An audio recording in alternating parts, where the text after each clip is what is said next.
Selamat datang di dalam Ruang Tiranus, The Room of Revivalists and Reformers. Ruang Tiranus kali ini akan mengangkat tema pernikahan bintang 5. Inilah tema yang dipakai oleh Pastor Stephen pada seminar yang beliau adakan pada beberapa waktu yang lalu. Dan juga menjadi judul buku yang beliau keluarkan tentunya untuk gereja Tuhan. Lalu apa yang menjadi urgensi Pastor Stephen menulis buku pernikahan bintang 5 dan mengadakan seminar pernikahan bintang 5? Apa yang Pastor Stephen lihat menjadi kebutuhan daripada umat Tuhan? Dan langkah-langkah praktis apa yang akan membuat pernikahan kita semakin harmoni seturut dengan agenda sorga dan juga semakin harmonis antara suami, istri, dan juga anak yang ada. Lebih lanjut saya akan bertanya kepada Pastor Stephen Agustinus dalam episode kali ini mengenai hal-hal praktis dalam pernikahan kita agar pernikahan kita memperkenan hati Tuhan. Tapi ada yang spesial, Pastor Stephen tidak hadir sendiri, tetapi bersama istri tercinta, Pastor Eli. Pastinya pemirsa pun menantikan kehadiran Pastor Eli di Ruang Tiranus. Mari kita sambut bersama narasumber tetap kita, Pastor Stephen Agustinus dan Pastor Eli. Selamat datang Pastor Stephen, Pastor Eli, apa kabar, sehat? Puji Tuhan, luar biasa. Senang sekali bisa kedatangan Pastor Eli di Ruang Tiranus. Pemirsa di rumah sudah lama menantikan Pastor. Terlebih lagi kalau bicara tentang pernikahan. Karena Pastor Stephen dan Pastor Eli baru saja menyelenggarakan seminar pernikahan bintang 5. Dan juga meluncurkan buku pernikahan bintang 5. Nah sebenarnya kenapa sih kok tiba-tiba ngomongin pernikahan, Pastor? Yang biasanya Pastor Stephen ngomongin mengenai gereja, akhir zaman juga di Ruang Tiranus. Kok tiba-tiba pernikahan bintang 5? Urgensi apa yang Pastor Stephen dan Pastor Eli lihat? Ya, saya percaya ke depan ini gereja akan menghadapi tantangan dan kondisi zaman yang berbeda. Terlebih ketika segala sesuatunya menjadi dibuat digital dan ada banyak anak-anak muda yang sepertinya jauh lebih advance dalam hal digitalisasi tersebut, yang otomatis ini akan mempengaruhi kondisi keberadaan kehidupan berkeluarga dan bergereja. Khususnya dunia maya ya, Pastor? Khususnya dalam dunia maya. Gereja yang sehat selalu terdiri dari keluarga-keluarga yang sehat. Dan keluarga yang sehat selalu dimulai dari seorang pria, seorang suami yang merepresentasikan keberadaan Kristus dan kemudian diimbangi dengan sang wanita, sang istri, sang ibu menjadi penolong yang sepadan dan sekaligus menjadi teman pewaris kasih karunia. Untuk kemudian ketika Tuhan memberikan anugerah ada keturunan yang selanjutnya, keturunan ini akan menjadi ladang di mana kebenaran yang Tuhan sudah bangun dalam hidup seorang ayah dan seorang ibu, sang suami dan sang istri akan diduplikasi dalam kehidupan keluarganya, dalam kehidupan anak-anaknya.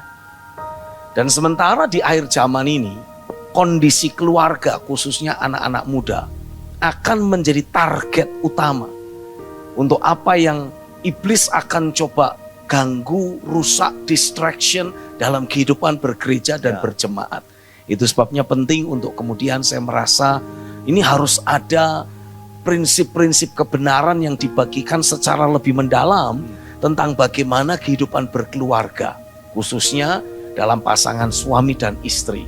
Karena sebelum kita bisa betul-betul mendidik anak-anak kita dalam kebenaran, pertama-tama kita harus pastikan sebagai seorang suami dan sebagai seorang istri, masing-masing kita mempraktekkan kebenaran firman yang ada. Nah, secara spesifiknya kalau dari peran suami begitu, Pastor Stephen. Nah, kira-kira perannya itu seperti apa maksudnya, Pastor Stephen, dalam menghadapi tantangan zaman yang ada? Spesifiknya tuh peranannya seperti apa? Hal yang paling prinsip aja apa gitu? Yang paling prinsip sebagai seorang suami, saya ini kan sebagai suami disebut juga sebagai kepala rumah tangga. Iya. Nah, saya harus memastikan keberadaan sehari-hari saya ini merepresentasikan keberadaan Kristus yang adalah kepala segala sesuatu. Itu dulu yang harus dibangun. Karena ada begitu banyak suami-suami atau para pria dalam sebuah keluarga, khususnya para suami, yang tidak menjadi representasi Kristus. Dan itulah yang seringkali menjadi sumber asal muasal dari berbagai masalah dalam keluarga. Maksud Pastor Steve, apakah harus sempurna begitu, Pastor? Saya percaya kesempurnaan itu adalah sebuah proses yang masih harus terus Iya. diusahakan dan dikejar. Iya. Tapi pertama-tama dari hati kita dulu. Sebagai seorang suami, saya harus pastikan saya punya hati yang memang ingin mempraktekkan firman. Punya niat ke arah Punya sana niat begitu ya, Pastor? dulu Iya. gitu. Karena tanpa adanya niat, ya semuanya hanya menjadi sebuah teori dan wacana. Tapi ketika kita memunculkan niat itu dalam batin kita, maka otomatis akan ada sebuah tindakan di mana saya akan selalu mencoba merepresentasikan Kristus dalam interaksi saya dengan istri, dalam kehidupan berkeluarga, sehingga damai sejahtera dan realitas sorga kita nikmati di dalam keluarga tersebut. Ya, baik, tadi Pastor Stephen mengatakan mengenai penolong yang sepadan, Pastor. Nah, saya mau tanya langsung ke Pastor Eli. Mengenai penolong yang sepadan ini, Pastor, ini seperti apa peranannya, dan menurut Pastor Eli sendiri definisinya itu seperti apa dalam praktek berumah tangga? Iya, buat saya penolong yang sepadan tuh simple banget sebenarnya. Selama kita memfungsikan diri kita sebagaimana seharusnya, ya pasti segala masalah yang nggak perlu itu nggak akan muncul dalam keluarga. Nah, kadang-kadang realita yang muncul di keluarga-keluarga yang sekarang ini biasa kita lihat adalah kadang-kadang sebagai istri ini memposisikan diri yang keliru. Dia seperti dalam tanda kutip seolah-olah kayak jadi kepala keluarga, sementara suaminya yang justru mengikuti istrinya. Nah, istri-istri yang mulai seperti dominan ya di dalam keluarga, mungkin kepingin segala sesuatunya lebih daripada suaminya dan lain sebagainya, yaitu contohnya pasti akan baik banget gitu. Nah, itu pasti akan muncul sebuah konflik yang makin lama makin tajam. Nah, itulah yang nanti akhirnya jadi akan mengakibatkan sebuah perceraian dan sebagainya gitu. Tapi selama kita sebagai istri tahu posisi kita sebagai penolong, oke, kalau memang suami kita adalah kepala, artinya segala sesuatu yang bersifat kepemimpinan, bersifat pengambilan keputusan, atau mungkin hal-hal yang esensial dalam keluarga, otomatis kita akan memberikan porsi lebih kepada suami. Nah, kita sebagai istri mungkin kita hanya melihat seperti blind spot yang dimiliki oleh suami kita, dan kita bisa memberikan masukan buat suami kita sehingga apapun yang menjadi keputusan itu betul-betul selaras dengan kebenaran prinsip firman Tuhan. Nah, mungkin simple aja seperti itu. Ini mungkin secara umum, Pastor Stephen dan Pastor Eli, umumnya kan keluarga itu pernah berantem lah begitu, pemirsa pasti setuju. Nah, ada yang bilang bahwa berantem, perkelahian dalam keluarga suami dan istri, itu bumbu-bumbu percintaan yang ada. Nah, apakah Pastor Stephen dan Pastor Eli menyetujui hal ini? Kalau buat saya, kalaupun itu disebut bumbu, ini bumbu yang akan membuat masakannya jadi tidak enak sama sekali. Karena saya meyakini kehidupan rumah tangga walaupun mungkin tidak lepas dari perbedaan pendapat, mungkin ada friksi, ada gesekan, tapi harusnya bisa diminimalisir. Jadi bukan berarti tidak ada ya, Pastor ya? Bukan Bisa berarti diminimalisir, iya. Karena bagaimanapun kita ini kan memulai sebuah keluarga dari sebuah kondisi background kehidupan yang berbeda. Otomatis perbedaan-perbedaan yang ada akan bisa menjadi potensi gesekan. Tapi dengan berjalannya waktu, ketika kita sama-sama mencintai Tuhan, sama-sama mengejar kebenaran firman, sama-sama rindu praktek firman, harusnya yang namanya perbedaan pendapat, perbedaan paham, gesekan, percekcokan itu semakin hari semakin jarang dan akhirnya tidak ada lagi. Oh, harusnya semakin jarang. Iya. Seiring bertambah usia pernikahan, Betul. semakin jarang ya, Pastor. Iya, karena kan harusnya kita semakin mengenali pasangan kita. Iya. Ya kurang lebihnya sama kayak tangan kanan dan tangan kiri. Ini beda kan? Tapi harusnya kan bisa berkolaborasi. Iya. Seperti kaki kanan dan kaki kiri. Kayak sepatu. Karena sepatu yang ada itu dikenakan oleh kaki kanan dan kaki kiri yang walaupun berbeda, tapi bisa bersinergi. Iya. Nah, titik sinerginya itu di mana? Saya itu sering belajar. Pasangan suami istri itu kayak segitiga. Mungkin suami ada di sebelah kiri atau di sebelah kanan. Istrinya ada di sisi satunya. Selama kita bercokol, bertahan di dalam keberadaan kita masing-masing, ya tentu akan terus ada gap, Iya. terus ada perbedaan. Tapi dengan berjalannya waktu, bertambah usia pernikahan, ditambah dengan kita semakin gila-gilaan cari Tuhan, ini kan sama-sama kita itu seperti mengejar Tuhan. Jadi dari dua kutub yang berbeda, kita ini sama-sama sedang terus dibikin semakin dekat, semakin dekat, semakin dekat, untuk pada akhirnya menjadi satu di dalam Dia.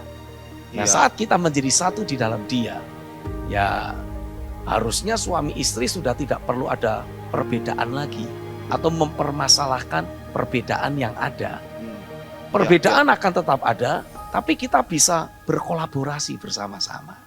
Harusnya Iya. seperti itu. Jadi tadi Pastor Steven mengatakan ya semakin lama saling memahami, Pastor. Nah ini saling memahami seperti bagaimana, Pastor Eri dan Pastor Steven? Karena begini, kayak kalau saya seorang pria, sampai sekarang juga masih ada titik-titik yang pada seorang istri yang belum bisa juga dipahami, Pastor. Nah gimana kita sebagai seorang pria dulu ya, Pastor Eri ya? Nanti saya mau tanya ke Pastor. Seorang pria bisa memahami sang istri. Begitu kan pemirsa, para suami-suami, saya mewakili. Bagaimana agar seorang pria bisa memahami sang istri? Saya menggambarkan dinamika kehidupan berkeluarga itu seperti piston di sebuah mobil. Mesin blok, mesin mobil yang ada. Di sana ada banyak sekali metal-metal yang bergesekan, yang saling bergerak satu sama lain, tapi tidak saling melukai atau merusak. Iya. Karena di sana ada oli pelumasnya. Nah, buat kita yang sudah ada di dalam Tuhan, kita ini sebetulnya punya keuntungan yang luar biasa. Karena selain didasarkan oleh rasa cinta, Iya. kan kita menikah pasti juga karena ada rasa suka. Tidak Harusnya mungkin begitu ya, Pastor. iyalah, kita kan sudah bukan zaman Datuk Maringgi lagi ya kan. Saya menikahi Mam Eli pasti karena ada sesuatu yang saya lihat istimewa dalam hidupnya. Dia mau terima pinangan saya juga pasti karena dia melihat ada sesuatu yang khusus dalam diri saya. Iya. Karena di dunia kan bukan cuma Mam Eli yang jadi wanita. Ada jutaan wanita lain. Kenapa saya pilih dia? Karena saya merasa ada sesuatu yang spesial Iya. dalam hidupnya. Begitu pula sebaliknya. Nah, tapi selain karena rasa suka dan rasa cinta dari masing-masing individu kita, kan ada kasih Kristus yang menyatukan kita. Nah, biasanya kalau orang sedang dimabuk cinta, kita ini seperti dibuat buta dengan segala kelemahan, kekurangan, kesalahan, dan semua hal negatif yang lainnya. Nah, kalau kita ingin belajar memahami, mengenali istri kita, pertama-tama kita harus buat diri kita meluap dengan rasa cinta. Sehingga walaupun sepertinya Iya. ada hal-hal tertentu yang sulit kita pahami, sulit kita terima. Tapi karena kita cinta, kita iyain sajalah. Oke lah, gak apa-apa. Seperti misalkan contoh, saya ini ya namanya seorang pria, ya namanya anak laki-laki biasa, tahulah Iya, kadang-kala iya. kita jorok, kadang-kala kita Iya. sembrono, kadang-kala kita ya Iya. kalau tarik baju di lemari itu kan ya kita milih mana yang suka, itu yang kita tarik, kan gitu. Untuk para suami kita perhatikan seksama tips berikut ini ya. Nah, setelah saya menikah, saya mendapati itu menjadi sebuah masalah. Dulu nggak masalah kan? Dulu nggak ada masalah, Iya. wong saya sendirian. Tapi begitu saya punya istri itu menjadi sebuah masalah. Nah, ketika pada waktu itu Mam Eli komplain, kok bajunya berantakan seperti itu sih? Saya bilang ya oke lah, saya beresin deh. Nggak perlu bertengkar. Karena rasa cinta yang berkobar-kobar karena rasa itu. cinta nggak perlu merasa perlu membela diri. Iya. Ya sudahlah, oke lah, nanti saya beresin. Dan saya beresin. Tapi namanya ya saya pikir bukan saya sendirian kali ya. Lain kali begitu ambil baju lagi, main tarik lagi. Nah diingetin lagi sama istri. Terulang-ulang. Terulang kembali. Sama kayak saya juga ya, Pastor. Tapi karena saya mencintai, jadi ketika terima komplain, ya pada dasarnya enggak terlalu suka. Saya pikir, what's the matter? Anyway, Gak bajunya, mempengaruhi surga dan neraka begitu. anyway bajunya juga nggak terus kemudian jadi rusak atau gimana. Kalaupun kecil dikit, ya tinggal disetrika lagi. What's the matter? Tapi it's an important thing bagi seorang istri. Nah saya mungkin tidak terlalu bisa paham. Tapi karena dasar saya mencintai, saya berusaha memahami. Dan dari situlah ya saya mulai belajar untuk menata tumpukan baju yang ada untuk tetap terlihat rapi. Sebisa yang saya bisa lakukan. Iya. Ya karena setiap hari terus dilatih, akhirnya jadi tambah expert. Akhirnya jadi rapi juga. Iya. Jadi dalam hal ini saya mendapati dalam kehidupan pernikahan ya mungkin saya memiliki sebuah filosofi. Pernikahan atau keluarga itu adalah institut kehidupan. Saya di situ belajar. Saya belajar mengenali hal-hal baik yang ada dalam diri istri saya. Untuk kemudian saya adopsi. Jadi yang dikenali hal-hal baik dalam hidup sang istri. Iya. Ngapain kita lihat yang jelek-jelek? Iya. Kita lihat yang baiknya dong. Supaya kita tiap hari tambah jatuh cinta. Iya. Tapi kan secara manusiawi kalau udah kesel, Pastor, biasanya muncul yang jelek-jelek. Nah, Kebiasaan manusiawinya kan seperti iya, tapi ya. itu kan bertentangan dengan Iya, firman. jadi itu yang mesti didisiplin ya, Iya, Pastor. kan firman Tuhan juga mengatakan lihatlah kebaikan, keindahan Iya. yang ada dalam diri orang lain. Nah, kalau orang lain aja kita cari, kita lihat yang indah dan yang baik. Masa istri kita tidak kita lihat yang indah dan yang baik? Haleluya. Jadi saya adopsi Iya. hal yang baik dalam dirinya. Anyway, membuat tumpukan baju rapi itu kan ya bagus. Iya. Apa salahnya Nggak sih ada salahnya kita ya. ikutin? Kalau saya, Pastor, masalah tempat sampah, Pastor. Seringkali plastik tempat sampah itu kurang, saya berulang-ulang di situ. Tapi saya juga mau belajar, Pastor. Terima kasih buat tips dan sikap hati yang tepat ya, Pastor. Saya mau tanya ke Pastor Eli, nggak apa-apa? Boleh, silakan. Pastor Eli, bagaimana memahami suami, Pastor? Cara istri memahami suami itu bagaimana caranya, Pastor? Sebenarnya konsepnya tuh sama, ya kan? Kita nggak mungkin kalau suami sudah melakukan sedemikian rupa usahanya untuk belajar memahami kita. Iya. Demikian juga kita sebagai istri, kita harus juga punya usaha yang sama kerasnya untuk memahami pasangan kita. Jadi kalau tadi Pak Stephen mengibaratkan kita seperti piramid yang satu di ujung sebelah kiri, yang satu di ujung sebelah kanan. Sama-sama kita bertumbuh bersama, otomatis kita akan mulai saling memahami yang tadi disebut semakin tua justru konfliknya semakin kecil gitu. Nah, tapi kalau sebelah kiri aja, katakanlah ini sebelah kiri saya kebetulan suami saya, dia terus berusaha bertumbuh, sementara kita yang istrinya cuman stuck di sini aja, gua maunya seperti ini, ya kamu terus ngerti saya, kamu terus pahami saya. Ya kalau istrinya model seperti ini ya pastinya dia nggak bertumbuh, otomatis si suami akan terus naik, si istri tetap stuck di bawah dan tidak akan ada kesamaan di sana. Dalam arti persepsi atau sudut pandang atau kesehatiannya pasti akan terganggu gitu. Jadi kalau pasangan kita punya usaha yang keras untuk memahami kita dengan dasar tadi, mencintai kita yang sangat amat gitu ya, otomatis kita sebagai istri juga sama. Karena memang kalau kita juga ada di posisi yang melakukan hal yang sama dengan mencintai apa adanya suami kita, otomatis kita akan dalam tanda kutip ya, mentolerir hal-hal yang memang sebenarnya enggak esensial dalam keluarga gitu. Jadi kadang-kadang memang istri-istri itu mungkin ya ini saya hanya mencoba untuk memahami kondisi istri. Kadang-kadang tuh terlalu cerewet gitu ya. Jadi banyak ngomong terus. Ya itu yang bikin kadang-kadang para suami mungkin sebel, bener gak? Enggak kok, Pastor. Enggak begitu, Pastor.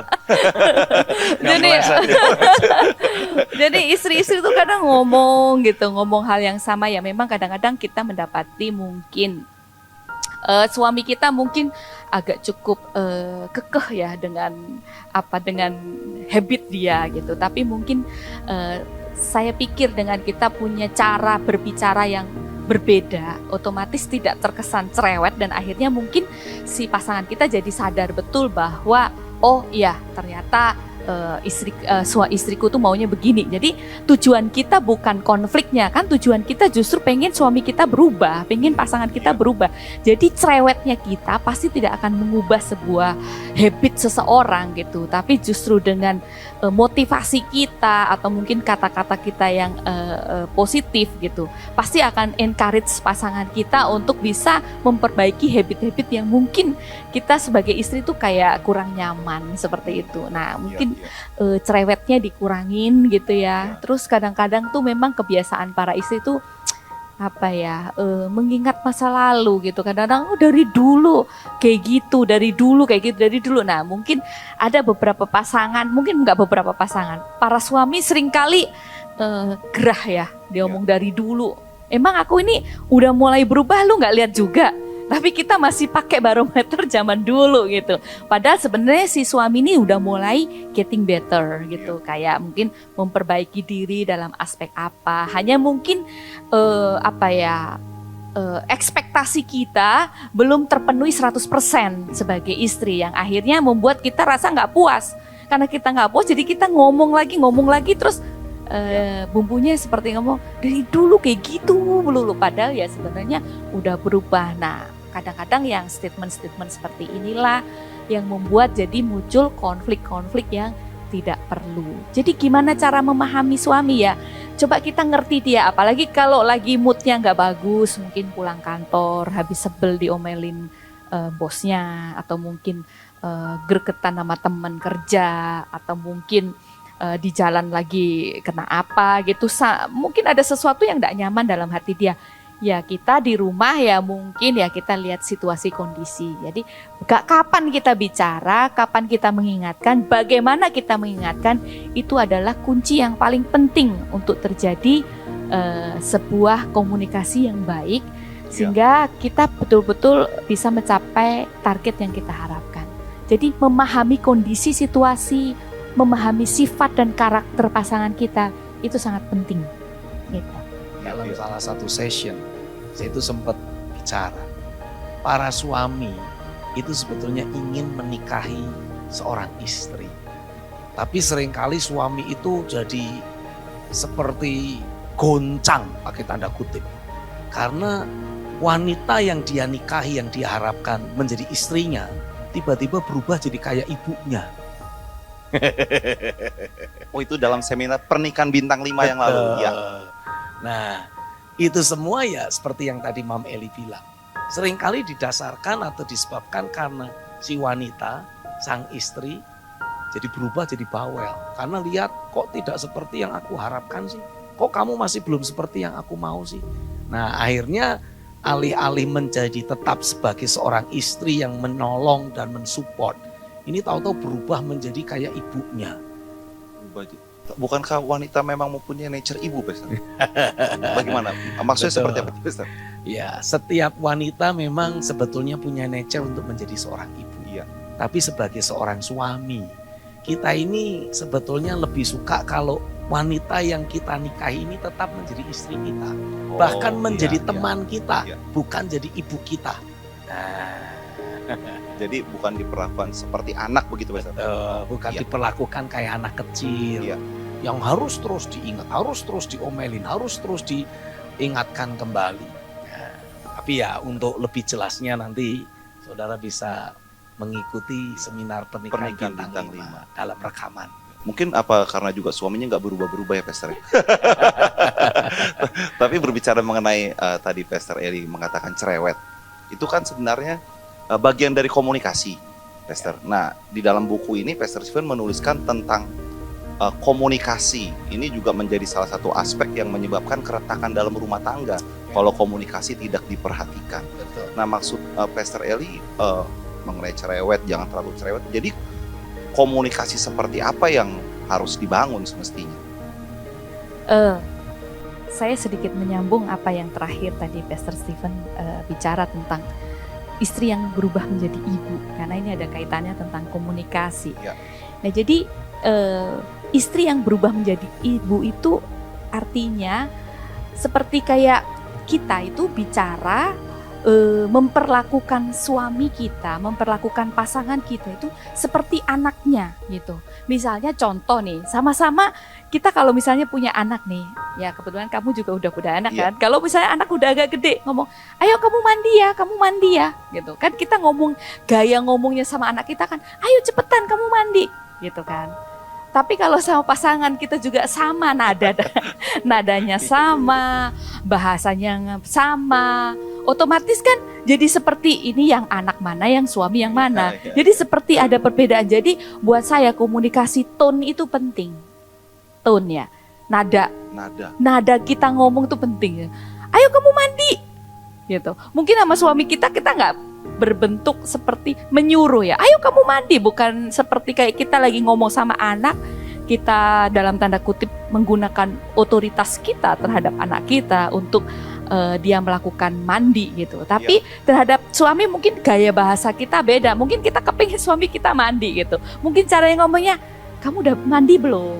Oh, kalau bisa mandi sekarang nih, gitu kan. Kita nggak mungkin ngomong begitu sama anak kita. Jadi mungkin gaya bahasa kita beda, tone nada dasar kita beda gitu. Nah, itu mungkin akan mengubah sebuah atmosfer yang tersirat seperti ibu atau istri begitu.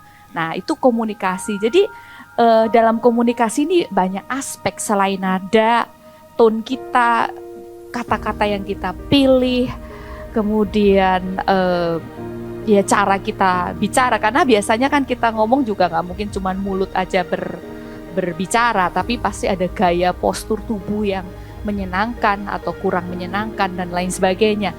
Nah, inilah semuanya ini menjadi peranan penting untuk kita bisa memiliki komunikasi yang sehat begitu. Di buku ini kan Pastor Stephen menuliskan kalau kita bicara upayakan pakai nada yang rendah gitu. Do gitu. Nah, begini Pastor Eli, kan kalau kita tuh udah kesel Pastor. Nah, untuk nada rendah itu susah Pastor. Biasanya nada akan meninggi. Nah, gimana cara kita hack otak kita dengan cepat agar nada itu tetap rendah? Nah, ini aplikasinya seperti apa dalam praktek ketika kita sudah ada dalam kondisi saling kesel dua-duanya?